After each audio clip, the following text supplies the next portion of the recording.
Have you ever felt an invisible weight on your chest? Like something is off, but you just can't explain it? Maybe your energy is drained for no reason, or suddenly people in your life begin to act strange. You start doubting yourself, seeing patterns that weren't there before, at least you thought they weren't. What if I told you it might not be just in your head? What if someone was doing witchcraft on you? Before you brush it off, before logic tries to reason it away, pause. Ancient wisdom teaches us to consider all possibilities, including the ones we can't see. Marcus Aurelius once wrote, "The soul becomes dyed with the color of its thoughts." But what happens when those thoughts aren't yours? What happens when they're someone else's design? Stick around, because in this video, we're diving deep into chilling signs someone might be practicing witchcraft against you, and most importantly, how to free yourself. But first, if you believe in protecting your mind, your soul, and your energy, then this channel is your safe haven. Subscribe, like this video, and watch till the end, because what you learn today might just save your relationships, your peace, and even your love life. I promise, it all ties together. So let's build some context. Let's understand how this happens, why someone would do this, and what the Stoics, especially Marcus Aurelius, would advise if they found themselves targeted by dark forces. Let me take you back. There's a woman, let's call her Elena. She's strong, intuitive, the type of person who always lights up a room. But lately her light has been dimming. Every time she tries to make progress emotionally, financially, even spiritually, something pulls her back. Her dreams become heavy. Her house, though physically clean, starts to feel like it's holding secrets. She's constantly tired, irritable, and the worst part, she can't explain why. She visits doctors, gets tests done, all clear. She meditates, journals, prays. Still, the fog doesn't lift. Then one night she has a dream. A shadowy figure standing at the edge of her bed, whispering something she can't quite understand. She wakes up with the words of Marcus Aurelius in her mind. "You have power over your mind, not outside events. Realize this and you will find strength." Elena begins to ask, is this real? Am I under attack? And that's where we begin. Because just like Elena, many of us live unaware of the subtle ways dark energy can infiltrate our lives. So here they are, 5 signs someone is doing witchcraft on you, inspired by both ancient wisdom and modern experience. Sign number 1, unexplained emotional swings, the hidden attack on the heart. Do you remember the last time you felt truly in love? Not just the butterflies, but that feeling that time stopped when you were with them, that the world made sense, that someone saw you, not just your face, not your smile, but you.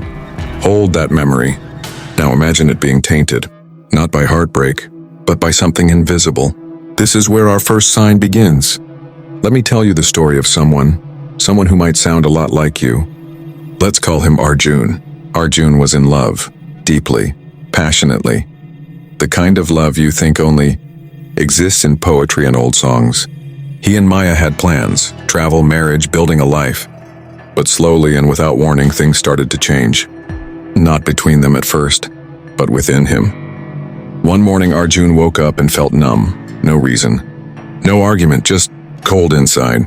He snapped at Maya for forgetting to reply to a text. He found himself jealous over people she barely spoke to. And sometimes, he hated the way she laughed. The same laugh that once melted him. He thought, am I losing it? Maya noticed too. You're not yourself, she'd whisper. But Arjun didn't have the words to explain it. He didn't feel like himself either. That's the danger of witchcraft. Through emotional manipulation, you don't see the strings, but you feel the pull. This isn't just mood swings. This is a full-body hijacking of your emotional system. One minute you're overflowing with love and gratitude. The next you're consumed with anger, jealousy, or sadness, and there's no logical reason. You start questioning your relationship. You push your partner away. You feel like you're trapped in someone else's head. And in a way, you are. Now I want you to pause here. Think about your own love life. Have you ever felt completely off around someone who should make you feel safe? Have you lashed out at someone you adore and then hated yourself for it? Have you ever had moments where your mind and your heart felt like strangers? If yes, listen closely. It may not be your heart changing. It might be someone else interfering with it. Marcus Aurelius once said, "The soul becomes dyed with the color of its thoughts."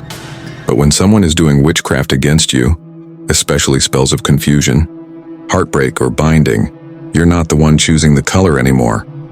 Your soul is being painted by someone else's hand. And if you're feeling this now, let me tell you this. You are not crazy. You are not broken. You are not alone. This is why you must keep watching, because what's coming next may confirm what your spirit has felt for a long time. The signs aren't just signs, they're warnings, and you deserve to break free. So don't go anywhere, because this story, it might just be yours. Sign number 2. Recurring nightmares or sleep paralysis. When love haunts the dark, when was the last time you dreamt of the person you love? Was it beautiful? One of those dreams where you're both laughing, holding hands under the stars, where nothing in the world can touch you? Or was it different? Was it twisted off? Did their face change? Did their voice sound strange? Did you wake up sweating? Heart racing, feeling like they were right there with you, but not in the way you remembered? That, my friend, is how it starts. Let me tell you the story of Zara. She was in love too, madly. Painfully, honestly. She'd found her soulmate, at least she thought she had. Every night she would fall asleep thinking about him, replaying old memories. The first kiss, the time he held her hand during a storm, the way he used to say her name like it was his favorite song. But one night, the dreams changed. She saw him, yes, but his eyes were black. Not metaphorically, literally. Hollow, like he wasn't him anymore. He stood over her in the dream, whispering things she couldn't remember after waking. She'd jolt upright, gasping for air, heart pounding like she'd just escaped something. The next night, the same dream. And the next, sleep paralysis. Zara would wake up and couldn't move. She'd feel a pressure on her chest, a shadow in the corner of the room. She couldn't scream, couldn't run, couldn't breathe. And always, that same voice, his voice, but not his spirit. Tell me something honestly. Have you ever woken up from a dream that felt too real? Like you were being watched? Like something followed you out of it? Because if you have, you're not imagining it. Witchcraft attacks in the dark. Through dreams. Through sleep. When your guard is down and your soul is most open. Especially if the intention behind the spell is love-related. Obsession. Control. Possession. Your sleep becomes the battlefield. Marcus Aurelius once said, "The soul becomes dyed with the color of its thoughts. But in your dreams, your soul is exposed. It absorbs not only your own thoughts, but what others wish upon you. If someone's heart is poisoned toward you, if they've tried to bind you, control you, or force love that isn't yours, it will show up in your dreams first. So ask yourself, why do you wake up tired even when you slept for hours? Why does your lover show up in your dreams like a ghost instead of a gift? Why does your sleep feel like a trap? Because you might not just be dreaming, you might be under attack. And that's why you can't stop now. The signs are becoming clearer. The next one, it might shake you, but you need to see it. Because the story isn't just about Zara. It might just be your own. Sign number 3, physical objects that feel wrong love wrapped in shadows. What's the most meaningful gift you've ever received from someone you loved? A necklace? A handwritten letter? A hoodie that still smelled like them? Hold that memory for a moment. Feel the warmth in your chest. That moment, that object, it meant everything, didn't it? Now imagine this. What if something you were given by someone you trusted wasn't a gift at all? What if it was a curse wrapped in ribbon? Let me introduce you to Karan and Mira. They were magnetic, everyone said it. Soulmates, the kind of couple that finished each other's sentences. But over time, something began to change. Mira felt different. Not just emotionally, but physically. Tired, confused, anxious for no reason. One evening, while cleaning her drawers, she came across a tiny black pouch she didn't remember owning. It was tucked deep inside the corner of her nightstand. Inside, a feather, a stone, and strands of what looked like hair, tied together with red thread. At first, she thought maybe it's nothing, but her instincts screamed otherwise. She confronted Karen gently, unsure of what to expect. He didn't deny anything. In fact, his face darkened, not in anger, but in shame. He said, "I just didn't want to lose you." Turns out, he had visited someone who promised him a way to keep her close, to bind her to him emotionally and energetically. He thought it was harmless, romantic even. But it wasn't love. It was control disguised as devotion. Let me ask you something now. Have you ever been given something in a relationship that just felt off? A ring, a keychain, a charm bracelet, something you couldn't explain, but it made your stomach twist? Have you found things around your space, odd bundles, unfamiliar trinkets, things you don't remember buying? Because objects carry energy. And when someone is practicing witchcraft, especially love spells, bindings, or domination, rituals, they need something physical to act as a link. Hair, personal items, jewelry, even gifts that carry hidden intentions. Marcus Aurelius once said, "The impediment to action advances action. What stands in the way becomes the way." These objects, the ones that give you chills instead of joy, might be the obstacle showing you the truth. Don't ignore it. Don't dismiss it as coincidence.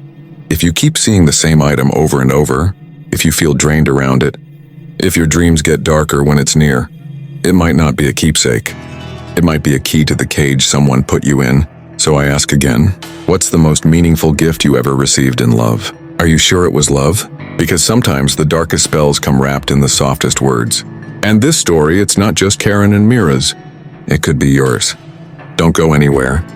The next sign is even more personal. Sign number 4, animals acting strangely around you. When nature knows before you do. Have you ever introduced the person you loved to your pet? It's a sacred moment, isn't it? Your dog wags its tail excitedly, your cat snuggles in, and you smile because it feels right. It's like nature itself is giving a quiet nod. Yes, this one belongs. But what if the opposite happens? What if your dog growls at them even after weeks? What if your cat, normally calm, hisses when they walk in? What if birds near your window start shrieking at odd hours? Or you keep seeing the same black crow watching you from the same branch every day? Sound familiar? Let me tell you the story of Anya. Anya was in love, truly. She believed she had finally found peace after years of heartbreak. He was charming, thoughtful, even spiritual. But there was one thing that never sat right with her. Her dog, Bruno. Bruno had always been gentle, loyal, the kind of dog that would lay his head on your lap and heal every bad day. But the moment her partner entered the house, Bruno would growl, ears back, hackles raised. He wouldn't let her boyfriend near her without standing between them. Everyone brushed it off. Dogs get jealous, they said. He'll adjust. But he didn't. In fact, it got worse. Bruno stopped eating. He whimpered at night. And one day, when Anya found him barking furiously at a box under her boyfriend's side of the bed, she looked. Inside was a jar filled with what looked like herbs, and something else. Something rotten. Her stomach dropped. She took it to a spiritual healer, an old woman who had seen these things before. The answer chilled her. "It's a binding charm," the healer said, "to keep you attached, emotionally stuck. He's not loving you, he's holding you." Let me pause right there and ask you something personal. Has your pet ever reacted strangely around someone you were in love with? Ever barked without reason? Hid in corners? Refused to come near you when that person was around? Have you seen strange animals crossing your path often? Snakes? Crows, black cats, over and over? Like they're trying to tell you something? Because animals know. They feel what you ignore. They sense what your heart refuses to see. Marcus Aurelius once wrote, "The universe is change. Our life is what our thoughts make it." But animals, they don't need thoughts. They feel energy as it is, raw and unfiltered. And if your loyal companion is acting like a stranger, maybe it's because someone is turning your love into a cage. This isn't just a story about Anya. It could be your dog, your cat, your warning. Don't scroll away just yet. What comes next will reveal the most dangerous sign of all. And if you're experiencing it, you need to act now. Sign number 5, feeling drained after being with a certain person when love becomes a silent theft. Have you ever been with someone you loved, talked to them, sat beside them, maybe even hugged them, and yet when they left, you didn't feel whole? Not full, not light, but exhausted. I don't mean the "I've had a long day" kind of tired. I mean the kind where your soul feels emptied, like someone walked off with pieces of you. If you've felt that even once, then you already know what I'm about to say. Let me tell you about Rihan. He was in a long-distance relationship with a girl he thought was his forever. Every time she'd visit, it felt like magic for a few hours.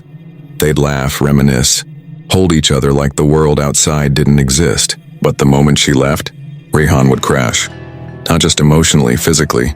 His body would ache. His head would pound. He'd feel foggy, disconnected, even depressed for days. He thought maybe it was just the pain of missing her. Until one day, after one of her visits, he fainted. Tests came back normal. No disease. No explanation. But Rihan's grandmother, an old woman with more wisdom in her silence than most have in their books, said just one thing. Not everyone who touches you comes with love. Some come with hands that steal. That's when it clicked. He started paying attention. Every time she touched him, especially when she held his hands, stared deep into his eyes, or wore that silver ring she never took off, he felt his energy shift. Not grow, not lift, but leak. Let me ask you something personal now. Have you ever felt more tired after spending time with someone you should feel energized by? Someone you love, someone you want to feel safe with, but instead, you walk away feeling like you've run a marathon you never signed up for? Because when someone is doing witchcraft, especially energy draining or psychic vampire, spells, it often disguises itself in affection. They touch you to take from you. They love you to bind you.